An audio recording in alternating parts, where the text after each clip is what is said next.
Welcome. We're going to get straight into it. My name is Henry Benson. I'm here representing the board of NASCEE. We have some other board members in as well, which is great to see them. And welcome to the next in our series of NASCEE learning events. And we're very excited today to be able to share something which I think all our organizations working as social change entities in education are really interested in. And it is my absolute pleasure to introduce to you today, affectionately known as Dr. Heartbeat, aka Adi Shakar, who I think defines herself as the founder and the chief enthusiastic officer of Heartbeat Clowns. So it's absolutely wonderful to have you, Adi. And maybe just to give you a little bit of background, very briefly, in terms of why we are here to share the story of Heartbeat Clowns and their involvement from an M&E perspective was really to sort of reflect on and share the work that's been done around the SAMEA, the South African Monitoring and Evaluation Association's hackathon, which was run towards the end of last year, of which Heartbeat Clowns was involved, and that was a NASCEE, UNICEF, DPME, and JET Education Services partnership with SAMEA to really sort of look at monitoring and evaluation within the South African context, to sort of co-create M&E solutions and build capacity. And so we're going to hear about Heartbeat Clowns' involvement in the rapid evaluation development. So I think with that, maybe Eddie, you want to say one or two words of introduction and then head over into your presentation? No, it's fine. I'm going to give a little bit of a background into the journey, and then I'm going to express how far we've come, and then I'm happy to take questions based on what I'm talking about. So morning, everyone. My name is Adi Shakar, and I'm affectionately known as Dr. Heartbeat. Is my screen sharing? Yes, thanks, Eddie. It's good. Okay, so I'm just going to give you a background of our company. Our company was founded in 2018 by myself and 3 other directors as a social enterprise. Which a social enterprise that works in the educational and healthcare sectors. We focus on giving young youth the opportunity to upskill themselves in the professional skill of therapeutic clowning. So we are pioneering the work of therapeutic clowning by bringing the qualification of that into South Africa. It's a new accreditation, so I've actually learned a lot in terms of having to explore getting CETA and CETA accreditation, etc., etc.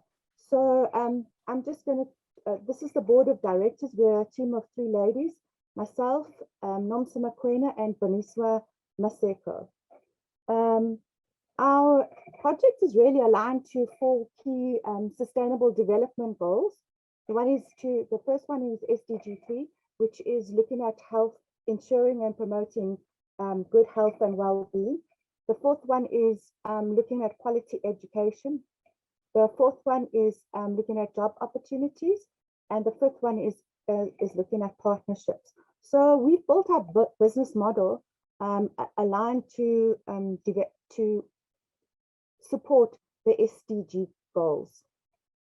The problems that we are solving is we are looking at unemployed youth, access to quality education, and creating a sustainable development revenue model for employment. So what we're doing is we're creating opportunities for unemployed youth to learn a skill, which is the medical clowning, and then through learning that skill, they actually become employable and are able to work in the corporate in the field as a professional medical clown. So our business model has 2 tiers of beneficiaries. The first tier is the unemployed youth, which are our commercial beneficiaries. And the second is the children and the elderly, who they then support once they trained and have learned the skill of therapeutic clowning, and we call them our impact beneficiaries. Our target market is designed to look at young male and female youth from the age of 20 to 35, learning the art of therapeutic clowning, building up the skill, and providing unemployment to them through the Yes campaign, and that's where we align ourselves with corporate partnerships. Our target areas are the audience that we are working with are people children up to the age of 18, and in some instances we also will look at working with the elderly. What are the requirements defined for medical clowning? I'm just giving you a summary because this talks to how the hackathon came about. So we're saying that the group should be grade 12 learners with a higher education. They need to have 2 to 3 years practical experience in performing arts. And that's not a guarantee, but it is something that would be advantageous. And obviously to be mature, and then we will do clearance checks because they work with the vulnerable in our society. These are just some of the attributes of a medical clown. I'm not going to go into all of them, but those are the things that we worked on when we ran our pilot project, which was part of the hackathon, which looked at the people that participated need to have these attributes or skills. They were part of NEET, they're not in employment and training group.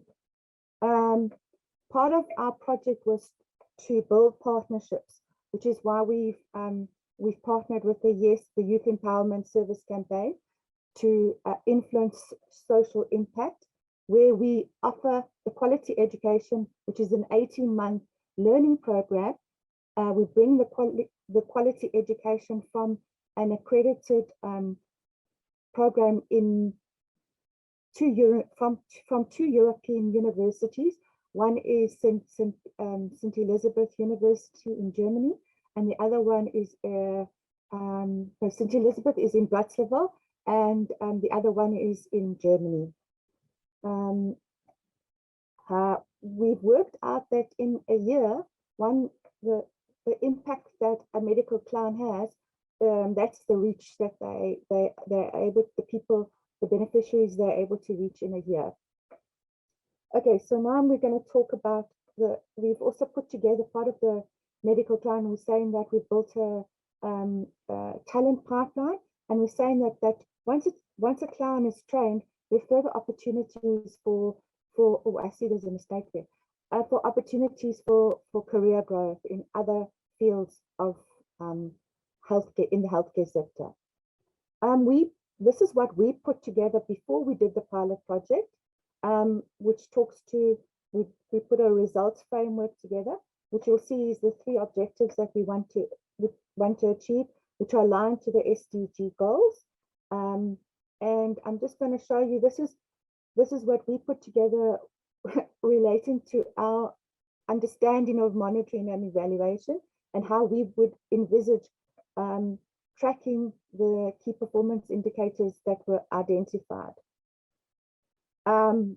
These are the key KPIs that we align to our objectives. I'm really sharing this because I want to show you the difference.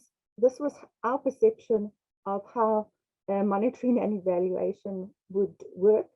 And when we actually worked with the hackathon, our eyes were really opened because most of us didn't come from a monitoring and evaluation perspective. We're really champions who want to make change and change makers. So our goals and ideals maybe didn't reflect necessarily in terms of what monitoring and evaluation should look like. So that was really what we put together there. Okay, so part of the hackathon was looking at our pilot project, and the pilot project that we did was in 2018 where we did an introductory training program in medical clowning with Dr. Amnon Raviv, which included youth from the ages of 21 to 34. And it was a combination of artists and non-artists. So the non-artists were from the NEET group.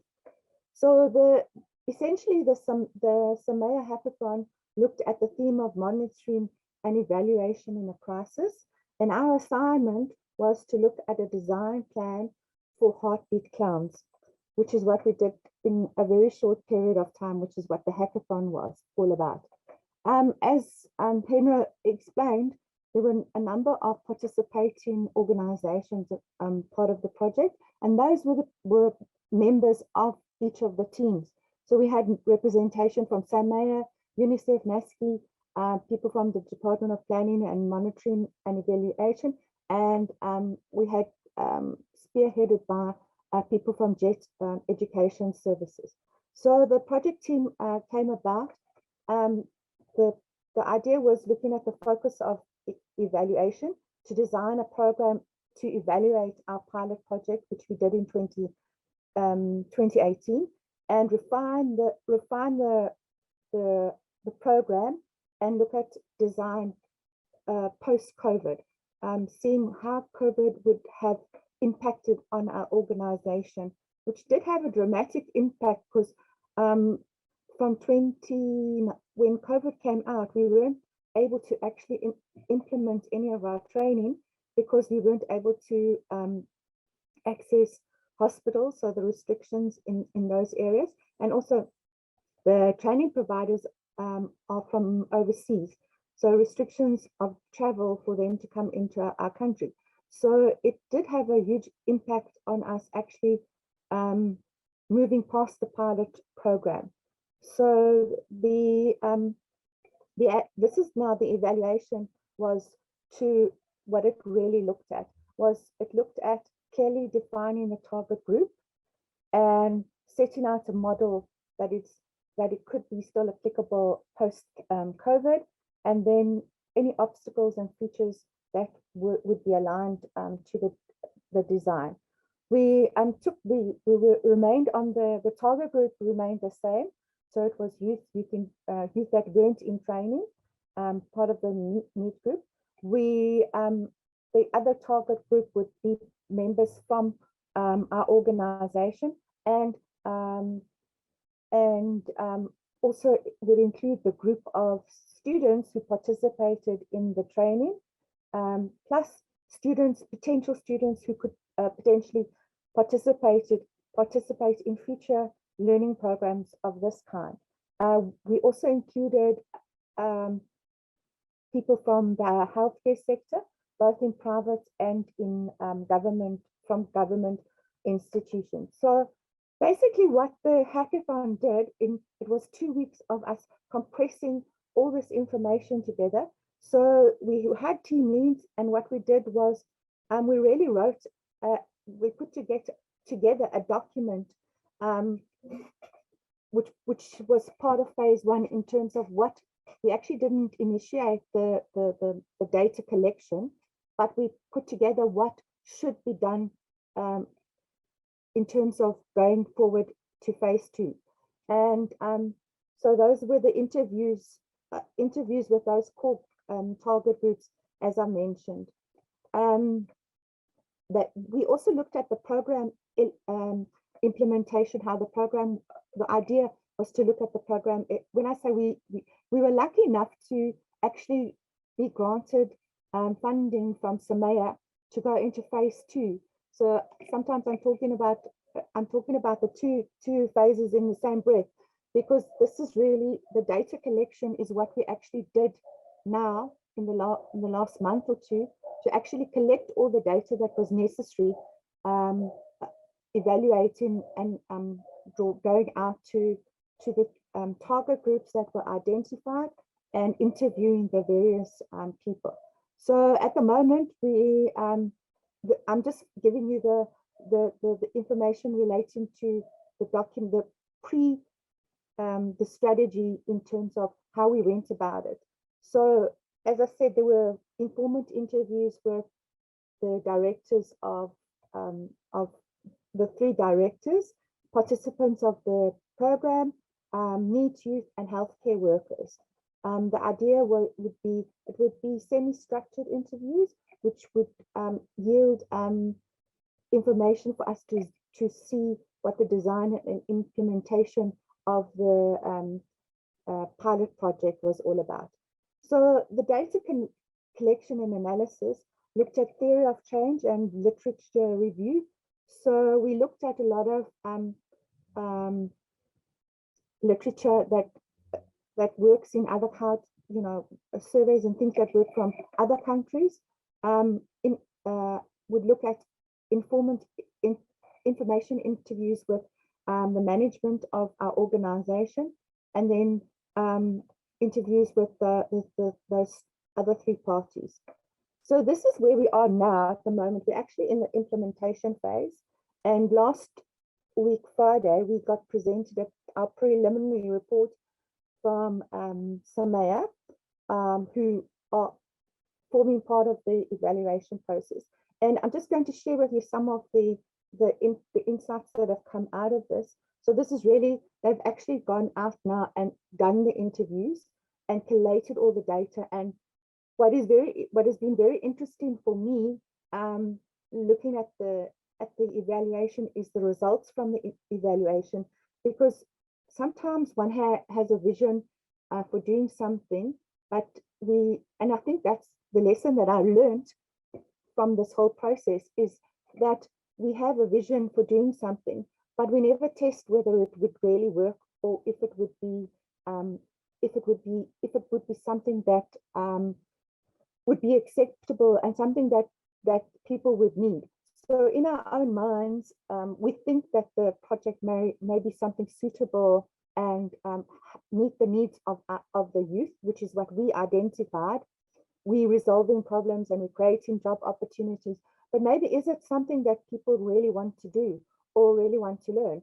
So from the evaluation, it was quite interesting to see from an organizational perspective, because they've interviewed NEET youth in this process, and from this we got quite interesting and surprises that came out from the interviews that were conducted in the phase 2.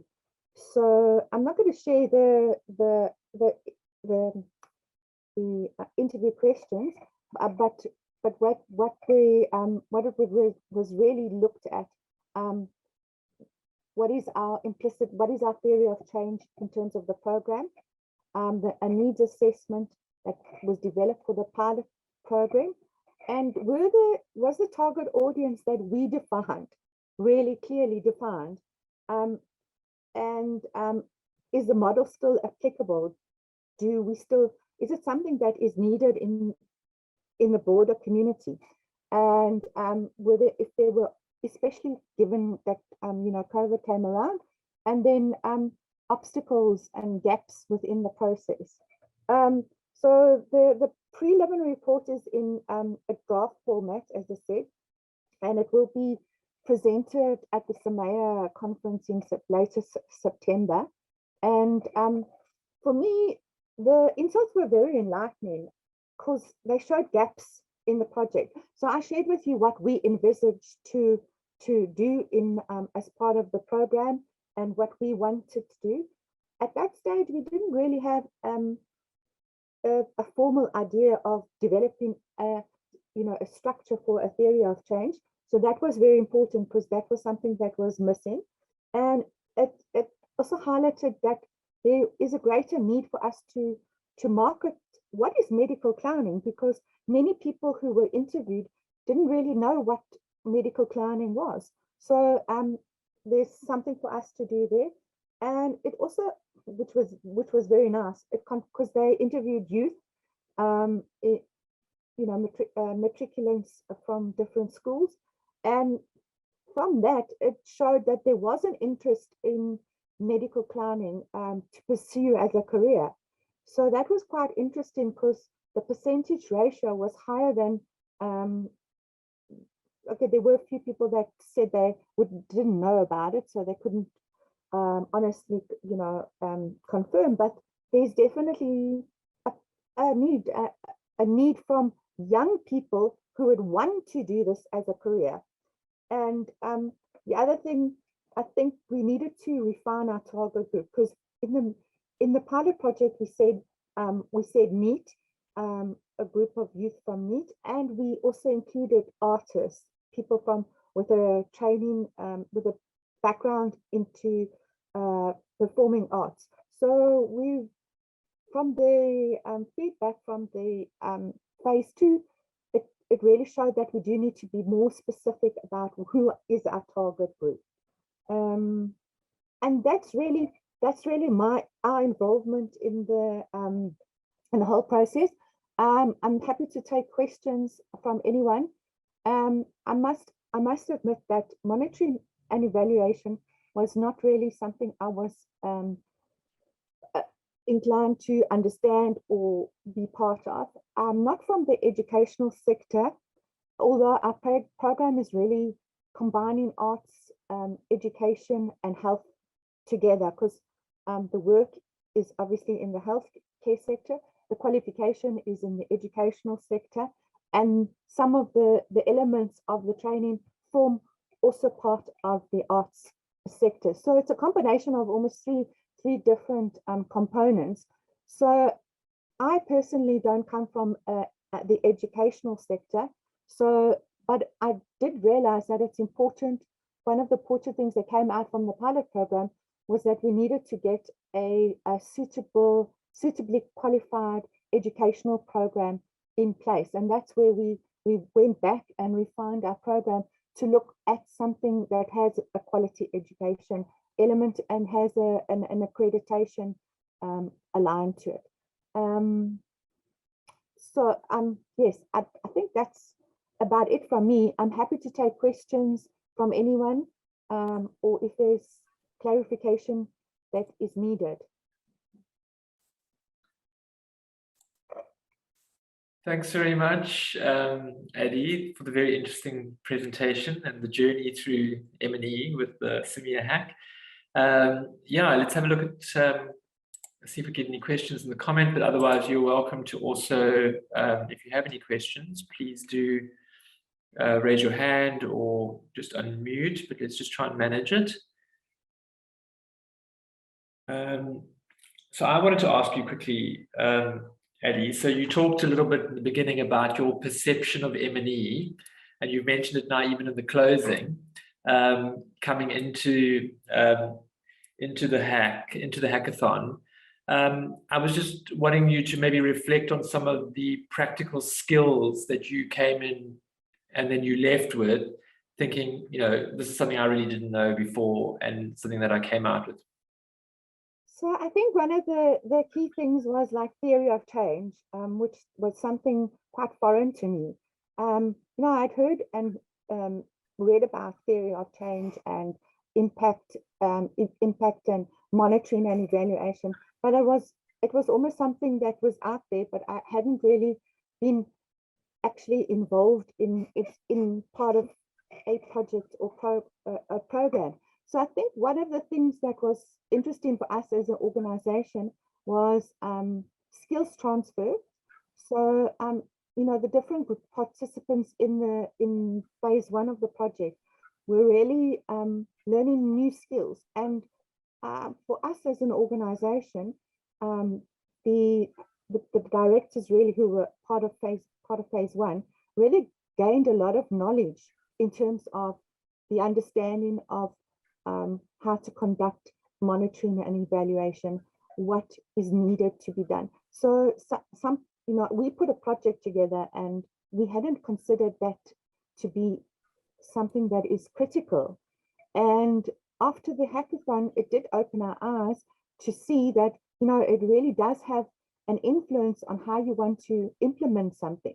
So for us, it was very enlightening, as I said before, because it wasn't something that we had even planned to do as an organization. So it really lent us to look back, and obviously the skills transfer, which I think is critical for all social enterprises to be able to input. I'm sure everybody's on a different level and everybody has their own journey, but it really is something that I think organizations who are creating social impact should learn, should be part of some kind of learning process. Yeah, absolutely. I think that's such a good message. Nothing coming through on the chat. So I just wanted to ask you something else. You talked a little bit about, and I actually really sort of, it struck me quite as very interesting. When we start out with these kind of social change initiatives, working in education, sometimes it's a passion project, and you think, well, you've got this vision, and then you mentioned that we hadn't really sort of thought about testing its effectiveness, and this has given you an opportunity to do that. So I don't know, maybe you want to reflect a little bit more on that, and going forward. I know that you're still in the early phases of getting the drafts, the report from phase 2, the data collection, the analysis, but are there any sort of like critical things that are emerging that you maybe will change in your design, other than the education side of things? I think you've mentioned that already. Yes. So definitely, I think that you know, the monitoring and evaluation, and I think we as ourselves as an organization saw some of the things post the pilot project, but we never really formalized it in a document, or it was just observations that we had, and we never really, you know, we never really went into any length or depth about how and what and why. We never asked any questions. So for us, it was very interesting to see, you know, when you see somebody, a third party, picking up information, you know, and all the interviews were done independently. So we wouldn't have an influence on that. And it was interesting also to see from an organizational perspective, you know, because they interviewed the 3 directors, that whilst we were aligned in terms of vision, some of the things were not, there was gaps because some of the directors spoke differently about what the outputs would be. So it was clear for us also as an organization that we weren't necessarily speaking the same language, and we weren't sharing the same ideas and the same, we had a vision to promote clowning, but we had it all in our own minds in terms of how we wanted to achieve it. So it was quite frightening a little bit when we were told that. And you know, because you actually see that there's communication gaps in your own organization, which came out from the, you know, which were clear gaps that, you know, the 3 directors were talking in going in different directions. So that was very interesting for me, because we should all be aligned with working towards the same common goal. So that helped us as, you know, an organization to see that we really need to steer the boat in one direction, which we thought we were doing, but we weren't doing it properly. So that was nice, you know, somebody, which we wouldn't have picked up if we hadn't done this exercise. And we all thought we were on the same page and doing the same thing, but everybody has their own mindset in terms of how they're going to achieve that. So that was quite interesting for me, looking at it from that perspective. Thanks, Eddie. That's so interesting. Yeah, I think it's important also for this the long-term sustainability of organizations, because those directors may come and go, and that kind of the heartbeat of your organization should be documented, right? Nadine, yes, please go ahead. Thanks so much. Thanks, Adi. This was really, really interesting, and I'm sure a bit of an eye-opener for many people who are kind of engaging in this kind of work, or even dabbling with it a little bit here and there. What I wanted to just ask about, and you know, not necessarily for you to answer, perhaps someone else on the call has an experience that's similar or different. I'm wanting to raise the question, like I said, not necessarily to you, but to the forum, raise the question about internal versus external evaluation. So many organizations are encouraged to do external evaluations for all the right reasons. There's objectivity, it's an outsider's view, etc., etc., etc. But many, if not most, organizations don't have budget for that. External evaluators are costly. And sometimes, I'm sharing a couple of kind of courageous questions which people may disagree with. So please feel free to kind of debate with me or challenge me. Sometimes an external evaluator, although they bring the value of objectivity, they don't really have an understanding of the work that one's doing. So the nuances and the subtleties are missing. And so once you get the feedback, your response to their feedback is, oh yeah, but. So a lot depends on who the external evaluator is and the process that they've designed. So what? And then, like I said, often there's a budgetary constraint. In our organization, we do have external evaluations, but we haven't had one for a long time. And our argument is that we're using internal monitoring and evaluation, M&E, to capacitate staff internally with skills and knowledge that's necessary. And hopefully to be able to tell a richer story in terms of what it is that we're achieving or not achieving. And for anybody on this learning event who's done something similar, I'd love to hear from you about your own journey, because the one thing I just want to put on the table has been both the wonder and the challenge of capacitating colleagues within your team around M&E. So moving people from being non-researchers, probably without any interest or passion in research, and then suddenly saying to them, hey, you know what? Your new job is to collect data, to analyze data, to write little mini reports and feed them into a space in the organization where a big an M&E process can be pulled together. And our challenge has been that in the beginning, there was a lot of resistance from our colleagues, from my team, because people just, it was something too much for them to wrap their heads around. So it took years, but we stuck to our guns and we tried and kept on trying. But there was people may kind of argue that what then happens is you're teaching people how to do something, but in the process of learning, your data is not always super sussed. So sometimes the validity and reliability of the data you're collecting tends to be, it gets richer as the time goes by, because in the beginning, people are collecting data in a fairly, I'm using this word very cautiously, almost an immature way, professionally immature way.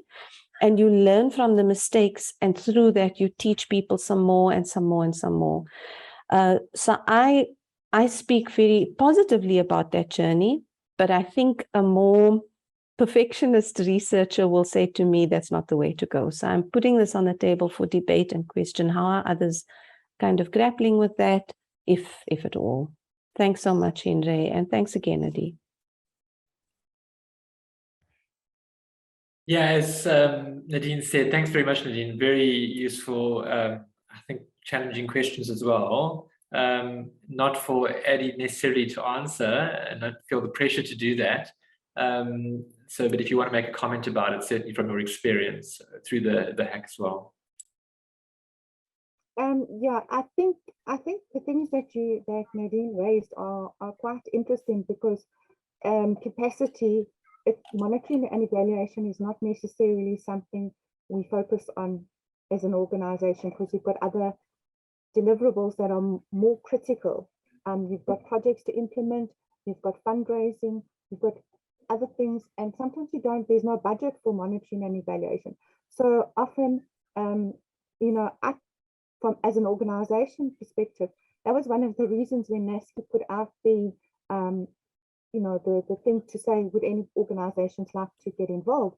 I put up my hand and said, yes, let's be part of this process, because it was an opportunity for skills transfer, for learning and evaluation, learning from internally, which is what you were saying. I agree with you that sometimes the skills might not necessarily be refined to be 100%. But I think if you're moving in that direction, and you are working towards, building skills internally, I think that is something that one should aspire to as an organization.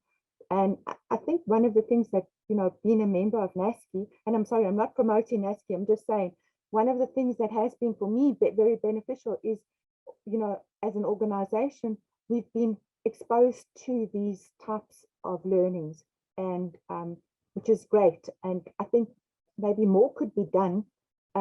So I put that out on the table as well, to maybe look at, working through organizations that are in the educational sector that can raise the awareness and learning in their separate organizations around monitoring and evaluation.